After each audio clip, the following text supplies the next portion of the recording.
हे व्हायरल झालेले पालकचे भजे आहे ना एवढे जबरदस्त आणि भन्नाट चवीचे बनून तयार झाले होते की आमच्या घरामध्ये तर बनवता बनवताच संपून गेले। त्यासाठी इथे बघा मी साधारण 2 वाटी एवढा पालक घेतलेला आहे बारीक चिरलेला। त्यामध्ये भरपूर अशी कोथिंबीर सुद्धा टाकून घ्यायची आहे। यामध्ये चवीनुसार मीठ टाकायचं आहे आणि आवडीनुसार सुके मसाले टाकून घ्यायचे आहे। सुक्या मसाल्यांमध्ये मी इथं हळद, धणे पावडर, लाल तिखट, गरम मसाला आणि अर्धा चमचा एवढा ओवा हातावरती छान असा क्रश करून यामध्ये टाकून घेतलेला आहे। ओवा टाकल्यामुळे भज्यांना खूप छान असा फ्लेवर येतो, त्यामुळे ओवा टाकायला अजिबात विसरू नका। आता यामध्ये हिरव्या मिरचीचा ठेचा सुद्धा टाकून घेतलेला आहे अर्धा चमचा। तुम्ही इथं बारीक चिरलेल्या हिरव्या मिरच्या सुद्धा यामध्ये टाकून घेऊ शकता। टाकून घेतलेले सगळे मसाले पालकामध्ये व्यवस्थित असे मिक्स करून घ्यायचे आहे। त्यानंतर आता यामध्ये थोडं थोडं करत बेसन टाकून घ्यायचं। एकदम बेसन टाकायचं नाहीये, तर सुरुवातीला मी 1 वाटी एवढं बेसन टाकून व्यवस्थित या पालकामध्ये मिक्स करून घेतलं। आता पालक किती घेतला आहे किंवा पालकामध्ये जेवढं मावेल तेवढंच बेसन पीठ आपल्याला टाकून घ्यायचं आहे। खूप जास्त बेसनाचा वापर केला तर भजी पाहिजे तशी कुरकुरीत आणि सॉफ्ट बनणार नाही। तर इथे बघा मी साधारण 1.5 वाटी एवढा बेसनाचा वापर केलेला आहे। आता अगदी थोडासा पाण्याचा हबका मारून यावरती हे पीठ परत आपल्याला छान असं मिक्स करून घ्यायचं आहे। तर तुम्ही बघू शकता खूप जास्त घट्ट किंवा खूप जास्त पातळ नाही किंवा खूप जास्त बेसनाचा सुद्धा वापर केलेला नाहीये।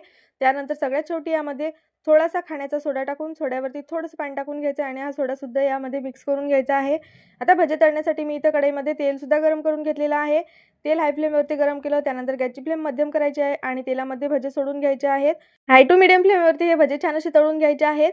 एका बाजूने भजे छान तळल्यानंतर दुसऱ्या बाजूने सुद्धा पलटून घ्यायचे आहे आणि दोन्ही बाजूनी भजे छान असे तळून घ्यायचे। तर तुम्ही बघू शकता भज्याची पहिली बॅच जी आहे ती तळून झालेली आहे। मस्त छान खुसखुशीत आणि कुरकुरीत असे हे पालकचे भजे बनवून तयार झालेले आहेत। भज्यासोबत खाण्यासाठी इथे मी छान अशा मिरच्या सुद्धा तळून घेतलेल्या आहेत। चला तर तुम्ही सुद्धा माझ्या या पद्धतीने एकदा पालक भजी नक्की बनवून बघा। व्हायरल झालेली हे पालक भजीची रेसिपी अगदी साधी सोपी आहे आणि खायला तर एवढे चविष्ट आणि भन्नाट बनवून तयार होतात की बनवता बनवता संपून जातात। तर इथे तुम्ही बघू शकता सगळे भजे जे आहेत मी छान एकसारखे असे तळून घेतलेले आहेत। भजे एवढे छान बनवून तयार होतात की यासोबत टोमॅटो सॉस किंवा कोणत्याही चटणीची आवश्यकता पडत नाही। तुम्ही बघू शकता भजे किती छान झालेले आहेत। रेसिपी तुम्हाला कशी वाटली कमेंट्स करून नक्की सांगा। आज आपण मेथीपासून अतिशय भन्नाट आणि पौष्टिक अशी रेसिपी बनवणार आहे। त्यासाठी इथे बघा मी 2 बटाटे त्यावरची साल काढून घेतली आणि बटाट्याचा किस तयार करून घेतलेला आहे। 2 पाण्याने बटाट्याचा किस स्वच्छ धुवून घेतला। त्यानंतर एका मिक्सिंग बाउलमध्ये हा बटाट्याचा किस टाकून घ्यायचा आहे। 2 मध्यम आकाराचे कांदे उभे पातळ चिरून घेतले, हे सुद्धा यामध्ये टाकून घेतले।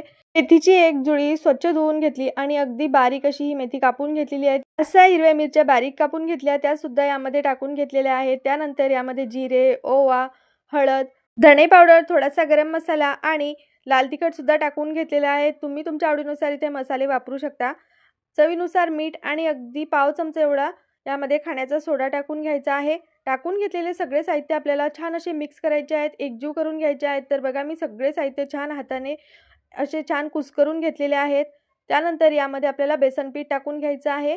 तर 2 वाटी एवढं बेसन पीठ मी यामध्ये टाकून छान यामध्ये मिक्स करून घेतलं। अजिबात एक थेंबही पाण्याचा वापर न करता हे पीठ आपल्याला यामध्ये छान असं मिक्स करून घ्यायचं आहे। तर जेवढं मावेल तेवढंच बेसन पीठ आपल्याला इथं टाकून घ्यायचं आहे। तर आज आपण यापासून छान मस्त असे मेथीचे पकोडे किंवा मेथीचे भजे बनवणार आहे। मेथीमध्येच भरपूर प्रमाणात पाणी असते, त्यामुळे आपल्याला अजिबात एक थेंबही पाणी इथं लागत नाही। तर बघा पीठ छान असं भिजून तयार झालेलं आहे। लगेचच मी कढईमध्ये तेल सुद्धा गरम करून घेतलं। तेल छान कडकडीत गरम झाल्यानंतर गॅसची फ्लेम आपल्याला मध्यम करून घ्यायची आहे आणि तेलामध्ये मावतील एवढे भजे यामध्ये सोडून घ्यायचे आहेत। तर तुम्ही तुमच्या आवडीनुसार इथे लहान मोठे भजे टाकून घेऊ शकता। तर इथे बघा मी छोटे छोटे आकाराचेच भजे तेलामध्ये टाकून घेतलेले आहेत। एका साईडने भजे व्यवस्थित असे सेट झाल्यानंतर आपल्याला चमच्याने दुसऱ्या बाजूने सुद्धा पलटून घ्यायचे आहेत आणि दोन्ही बाजूनी भजे छान मस्त लालसर रंग येईपर्यंत किंवा कुरकुरीत होईपर्यंत हे भजे छान असे तळून घ्यायचे आहेत। तर तुम्ही बघू शकता भज्यांना छान असा रंग आलेला आहे आणि भजे छान आतपर्यंत असे तळल्या सुद्धा गेलेले आहेत। तर बघा मस्त तेलामधून पहिली बॅच अशी तळून झालेली आहे। हे भजे आता मी काढून घेते। तर तुम्ही इथे भज्याचा आवाज सुद्धा ऐकू शकता की भजे किती छान मस्त कुरकुरीत झालेले आहेत। भजे वरून छान अगदी कुरकुरीत आणि आतून छान खुसखुशीत असे हे भजे बनवून तयार झालेले आहेत। मला ही रेसिपी कशी वाटली आणि रेसिपी आवडली का? रेसिपी आवडली असेल तर व्हिडिओला लाईक करा। तुम्हाला माहिती आहे का फुलगोबीपासून बनवलेली ही रेसिपी एवढी भन्नाट बनवून तयार होते की माझ्या घरात तर बनवता बनवताच संपून गेली। त्यासाठी इथे बघा मी 1 ते 1.5 पाव एवढी फुलगोबी छान अशी छोट्या छोट्या फोडींमध्ये कट करून घेतली। पातेल्यामध्ये टाकून घ्यायचं आहे, त्यामध्ये पाणी टाकून घ्यायचं आहे, थोडंसं मीठ आणि थोडंसं लिंबाचा रस किंवा लिंबाची फोड टाकून छान असे आपल्याला हे उकळून घ्यायची आहे। उकळल्यामुळे यामधील उग्र वास निघून जातो छान अशी उकळून घेतलेली आहे. त्यानंतर चाळणीवरती काढून घ्यायची आणि छान कोरडं होईपर्यंत आपल्याला यामधील पाणी निथळून घ्यायचं आहे. थोडं पाणी निथळल्यानंतर मिक्सिंग बाउलमध्ये काढून घेतलेली आहे. त्यानंतर यामध्ये बेसन टाकून घ्यायचं आहे. बेसन खूप जास्तही वापरायचं नाहीये, फक्त फ्लावरच्या फोडींना कोटिंग होईल इतपतच बेसन वापरायचं आहे. इथं आपल्याला पाण्याचा वापर सुद्धा करायचा नाहीये. त्यानंतर यामध्ये सुके मसाले टाकून घेतले, धणे पावडर, थोडासा गरम मसाला, हळद, काश्मीरी लाल तिखट, कांदा लसूण मसाला आणि थोडंसं ओवा टाकून घेतलेला आहे. अगदी चिमूटभर एवढा सोडा टाकून घ्यायचा, मीठ सुद्धा टाकलेलं आहे. आता सगळे साहित्य छान असे मिक्स करून घ्यायचे आहे. आता फ्लावर आपण पाण्यामध्ये उकळून घेतलेली आहे, त्यामुळे याला सुद्धा पाणी सुटते. त्यामुळे आपल्याला इथं जास्त पाण्याचा वापर करण्याची आवश्यकता नाहीये. मी फक्त पोहे खाण्याचं 1 चमचा एवढंच पाणी इथं वापरलेलं आहे आणि तुम्ही बघू शकता छान असं बेसनचं कोटिंग फ्लावरच्या फोडींना झालेलं आहे. खूप जास्त बेसनाचा वापर जर आपण इथे केला तर आपल्याला पाण्याचा जास्त वापर करावा लागेल आणि फ्लावरपासून बनवलेली ही रेसिपी अजिबात कुरकुरीत न होता नरम पडेल. त्यासाठी बघा अगदी बेतानेच आपल्याला बेसन आणि पाण्याचा इथं वापर करायचा आहे. लगेच इथे मी कढईमध्ये तेलसुद्धा गरम करून घेतलेलं आहे. तेल छान कडकडीत गरम झालेलं आहे. त्यानंतर यामध्ये आता आपल्याला हे पकोडे सोडून घ्यायचे आहे आणि गॅसची फ्लेम मध्यम ठेवायची आहे. मध्यम आचेवरती आपल्याला हे पकोडे छान असे तळून घ्यायचे आहे. पकोडे तेलामध्ये सोडल्यानंतर 1 मिनिट तेलात छान असे सेट झाल्यानंतर पलटून घ्यायचे आहे आणि दुसऱ्या बाजूने सुद्धा छान लालसर होईपर्यंत किंवा छान मस्त कुरकुरीत होईपर्यंत तळून घ्यायचे आहेत. सुरुवातीला आपण फ्लावर उकळून घेतलेली आहे, त्यामुळे हे पकोडे तळण्यासाठी जास्त वेळ लागत नाही. तर बघा मस्त छान कुरकुरीत होईपर्यंत पकोडे मी तळून घेतलेले आहे. तुम्ही इथं पकोड्यांचा आवाज सुद्धा ऐकू शकता की हे पकोडे किती छान मस्त कुरकुरीत झालेले आहेत. पकोड्यासोबत खाण्यासाठी मी मिरच्या सुद्धा छान अशा कापून घेतलेल्या आहेत. मिरच्या सुद्धा आपण छान अशा तळून घेऊया. मिरच्या सुद्धा तेलामध्ये टाकून मी नरम होईपर्यंत छान अशा तळून घेतलेल्या आहेत. हे पकोडे अजिबात तेलकट सुद्धा होत नाही. मुलं जर फ्लावर वगैरे अशा भाज्या खात नसतील तर तुम्ही फ्लावरपासून बनवलेली ही रेसिपी मुलांना एकदा खायला नक्की द्या. ते खूप जास्त आवडीने खातील आणि तुम्हाला परत परत ही रेसिपी बनवायला लावतील. तुम्हाला ही रेसिपी आवडली का? रेसिपी आवडली असेल व्हिडिओला लाईक करा. आठवड्यातून एकदा जरी कोबीची भाजी करायचं म्हटलं तरी घरातल्यांना कोबी खाण्याचा खूप कंटाळा येतो आणि लहान मुलं तर अजिबात कोबीची भाजी खात नाही. त्यासाठी मी काय केलं, एक मध्यम आकाराचा कोबी स्वच्छ धुवून किसून घेतला. आता किसून घेतल्यानंतर याला पाणी सुटते, पण हे पाणी आपल्याला फेकायचं नाहीये.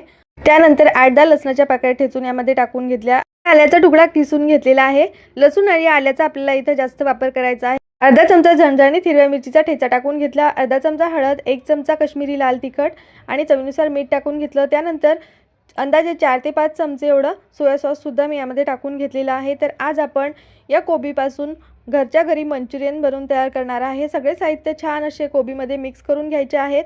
चायनीज स्टॉलवर मिळतात तशा पद्धतीची जर अगदी मंचुरियन बनवायचे असतील तर यामध्ये तुम्ही थोडासा फूड कलर सुद्धा टाकून घेऊ शकता. पण मी इथं फूड कलरचा वगैरे वापर केलेला नाही आहे. फूड कलर टाकला नाही टाकला त्यामुळे चवीमध्ये अजिबात फरक पडत नाही. आता यामध्ये 1 वाटी मैदा आणि पाऊण वाटी एवढं कॉर्नफ्लोअर टाकून घ्यायचं आहे. मैदा आणि कॉर्नफ्लोअर कोबीमध्ये व्यवस्थित असं मिक्स करून घ्यायचं आहे. सध्या अजून हे मिश्रण थोडंसं मला सैलसर वाटत असल्यामुळे मी परत पाव वाटी एवढं कॉर्नफ्लोअर यामध्ये टाकून घेतलेलं आहे. मैदा आणि कॉर्नफ्लोअरचं प्रमाण जे आहे ते प्रत्येकाला कमी जास्त सुद्धा लागू शकते. इथे बघा छान असा गोळा बनून तयार झालेला आहे. आता आपल्याला लगेचच याचे गोल गोल गोळे तयार करून घ्यायचे आहे किंवा तुम्ही जसे आपण भजे तेलामध्ये सोडतो तशा पद्धतीने सुद्धा याचे छोटे छोटे गोळे तेलामध्ये सोडून घेऊ शकता. पण इथे बघा मी छोटे छोटे आकाराचे छान असे गोळे तयार करून घेतले. सोबतच गॅसवरती कढईमध्ये तेल सुद्धा गरम करण्यासाठी ठेवलेलं आहे. तेल हाय फ्लेमवरती कडकडीत असं गरम करून घेतलं. तयार करून घेतलेले मंचुरियन तेलामध्ये सोडून घ्यायचे आहे. तेलामध्ये बसतील एवढेच मंचुरियन आपल्याला तेलामध्ये सोडायचे आहेत.